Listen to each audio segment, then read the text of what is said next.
Guys অনেকদিন পর একটি গেম প্লে ভিডিও নিয়ে চলে আসলাম। যেহেতু আমার স্কোয়াড নেই সেজন্য অনেকদিন থেকে আমি গেম প্লে ভিডিও দিতে পারতেছিলাম না। তো বর্তমানে দেখতে পাচ্ছেন আমার স্কোর হলো প্রায় 11,000 এবং আমি রয়েছি গ্র্যান্ড মাস্টার টপ 2952 এ। তো কি হবে যদি এরকম একটা লবিতে 16 ম্যাচ স্টার্ট করে দেই, সেই ম্যাচে যদি আবার একটা বিবেস ইউটিউবার পড়ে যায় তাহলে তো আর কোনো কথাই নেই। अच्छा তো আর কোনো রকমের কথাবার্তা না বাড়িয়ে চলুন তাহলে সরাসরি মেন ভিডিওতে চলে যাবো আমরা। বরাবরের মতো ফুল স্কোয়াড নিয়ে ল্যান্ডিং করলাম পিকে। সরি গাইস, এবার তার স্কোয়াড নেই, আমি একা। তো একা একা ল্যান্ডিং করার সঙ্গে সঙ্গে একটা শর্টগান পেয়ে গেছি। এখন শর্টগানে রাজ দিতে হবে।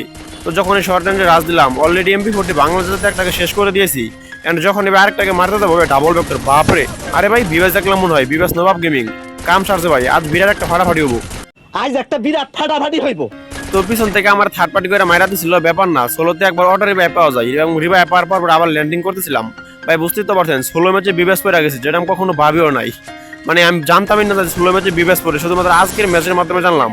কখনোই কিন্তু আমি গ্র্যান্ড মাস্টার লবিতে 16 অথবা ডো ম্যাচ খেলি না, সবসময় আমি স্কোয়াড খেলার চেষ্টা করি, কারণ স্কোয়াড না খেলে খেলা মাইনাস হওয়ার সম্ভাবনা বেশি থাকে। আজকের ম্যাচে বিবেস পড়ে গেছে, বুঝতেই তো পারছেন এবং দেখতেই তো পারছেন অলরেডি নবাব ভাই উড়াদুরা কিল করতেছে।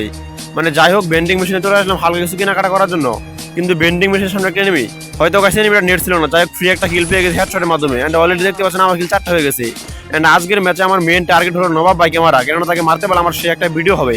তো সেজন্য গাড়ি নিয়ে সম্পূর্ণ ম্যাচে তাকে আমি খোঁজাখুঁজি করতেছিলাম। ঠিক এমন সময় খেয়াল করে দেখলাম যে ভাই নবাব ভাই শেষ হয়ে গেছে। যাই হোক, আমার কপালে তাকে কিল করা ছিল না। যেহেতু নবাব ভাই শেষ হয়ে গেছে তাকে তার ফিরিয়ে আনা সম্ভব না। তো আশা করবো বাকি গেম ডেটুকু আপনারা এনজয় করবেন। এন্ড দেখতে পাচ্ছেন সামনে একটা এনিমি চলে এসেছে এবং একে তো অলরেডি তাকে সোনিয়া বানিয়ে দিয়েছি।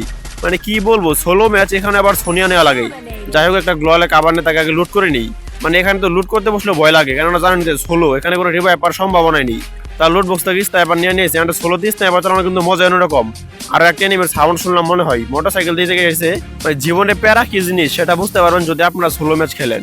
কিছু কিছু এনিমি ডাবল ব্যাকটন নিব, সেই সাথে রাখবো রাইট হ্যান্ড ক্যারেক্টার, যেটাকে মাকড়াসা বলে চিনেন, এবং গাড়ি দিয়ে শর্টে আসে মাকড়াসা ইউজ করে মারবো। দেখতে পাচ্ছেন অলরেডি একটা কিন্তু শর্টে চলে আসে ডাবল ব্যাকটন নিয়ে। মানে ডাবল ব্যাকটের সামনে বড় খুবই কঠিন হয়ে গেছে, কেননা ডাবল ব্যাকটের ড্যামেজ মেবি আগের মতো হয়ে যাচ্ছে। তো যাই হোক, তাকে আগে অম দিয়ে একটা শুট দিতে হবে, আর তো মারা খুব কষ্ট হবে। এন্ড যখন সে গাড়িতে উঠলো অম দিয়ে একটা শুট দিয়ে দিয়েছি 173 এন্ড ইউএমপি তাকে সোনিয়া বানিয়ে দিয়েছি। এবং কি জানি ভাই যে এনআইএম পোলার পেছনে একটা ক্যারেক্টার ছিল আমার কাছে, সেই স্কিল ব্যবহার করে তাকে শেষ করে দিয়েছি। তো দেখতে তো পাচ্ছেন অলরেডি আমার কিল কিন্তু 6টা হয়ে গেছে। এন্ড দেখতে পেলাম একটা এনিমি জোনের বাইরে চলে গেছে। এন্ড অম দিয়ে যখন তাকে মারলাম, আরে বাপরে 193 আর 7 এসপি ছিল, তো জোনের বাইরে ছিল, সেখানে শেষ হয়ে গেছে। এন্ড সামনে আরো একটা এনিমি দেখতে পেয়েছি, যদিও অম দিয়ে একটা শট লাগাতে পারছিলাম, কিন্তু সে পার্মানেন্ট একটা কভারে চলে গিয়েছিল, সেজন্য আর দ্বিতীয় শট লাগাইতে পারি নাই। সেজন্য মোটরসাইকেল নিয়ে আমি আগে জোনে ঢোকার চেষ্টা করলাম। এন্ড এখানে একটা পার্মানেন্ট ব্যাকআপ নিতে হবে, যেখান থেকে সবগুলো এনিমি মারতে এবং সবগুলো গাড়ি ফোটাতে পারি, কেননা ইদানিং আগের মতো 16 ম্যাচে প্রচুর পরিমাণে গাড়ি ইউজার আছে। মানে শেষ পর্যায়ে 4-5টা এনিমি থাকলে সবগুলো কাছে গাড়ি থাকে। এন্ড এরকম অবস্থায় আর মাত্র 4জন এলাইভ আছে, আশা করি ম্যাচটা আমরা বইয়া করতে পারবো। তো এই এল শেপটা ছিল জোনের ভিতরে, তো সর্বোচ্চ চেষ্টা করলাম এই এল শেপ ইস্টা করার জন্য, কিন্তু শুনতে পেলাম জোবর একটা এনিমি ছিল, তো সরাসরি রাশ করে দিলাম। এন্ড ইউএমপিতে অলরেডি ভালো একটা ড্যামেজ দিয়ে দিয়েছি। আমার কাছে একটা তুল ছিঁড়া ক্যারেক্টার ছিল, সেটা যে তাকে শেষ করে দিলাম। মানে কি বলবো, বর্তমানে গেমটাকে ডিসব্যালেন্স করে দিচ্ছে এই যে এনআইএম কোলাবোরেশন এই স্কিলগুলো। মানে 10-12 স্পিনে যদি একটু মেড কিট করতে বসি, যে কোনো একটা স্কিল এনিমি ব্যবহার করবে। যাই হোক, তার লোডবক্স থেকে অলরেডি কুবরা পেয়ে গেছি। যেহেতু MP40 পাইছি, ফুললি কনফিডেন্স আমার মাঝে ছিল যে ম্যাচটা আমরা ভুয়া করতে পারবো। এন্ড আমার কাছে 4 থেকে 5টা ল্যান্ডমাইন ছিল, সেজন্য 2টা ল্যান্ডমাইন সেখানে সেট করলাম, কেননা কেউ যদি পিছন থেকে আসে রাশ মারা দেয় তাহলে আমার অবস্থা একদম 12টা বেজে যাবে। এন্ড এখান থেকে আমি স্নাইপার দিয়ে একের পর গাড়ি ফোটাতেছিলাম, কেননা গাড়িগুলো যদি শেষ না করি শেষ মুহূর্তে আমাকে প্রচুর ডিস্টার্ব করবে। এন্ড শুনতে পেলাম যে এনিমি উপরে রাজ দিচ্ছিল, সেজন্য আমি একটু বেঁকে চলে আসলাম। এন্ড এখানে চেষ্টা করলাম, সেজন্য আবারও পিছনে সরে গেলাম গাড়িগুলো ফুটানোর জন্য। ঠিক এমন সময় আবারও শব্দ শুনতে পেলাম, এন্ড এমন অবস্থা সামনে আরো একটা গাড়ি অলরেডি চলে গেছে। এমন সময় পিছন থেকে আরো একটা এনিমি শর্টের রাজ দেয়, এবং যেহেতু ল্যান্ডমাইন ছিল সেজন্য অলরেডি ফুল ড্যামেজ হয়েছিল, এবং MP40 মাত্র 2টা শুট দেওয়ার সঙ্গে সঙ্গে সেখানে শেষ হয়ে যায়। তো এমন সময় শেষ মুহূর্তে সে আরো একটা প্লেয়ারের কাছে গাড়ি ছিল, এবং তাকে যদি শেষ করতে না পারে তাহলে শেষ মুহূর্তে প্রচুর ডিস্টার্ব করবে।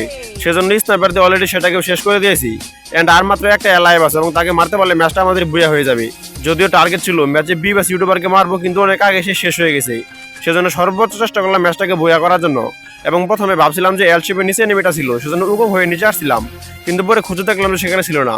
লাস্ট আরেকটা এনিমি আছে, তাই সর্বোচ্চ চেষ্টা করবো অ্যালার্ট থাকার জন্য, কেননা কখন কোত্থেকে মেরে দেবে সেটা নিজে জানতে পারবো না।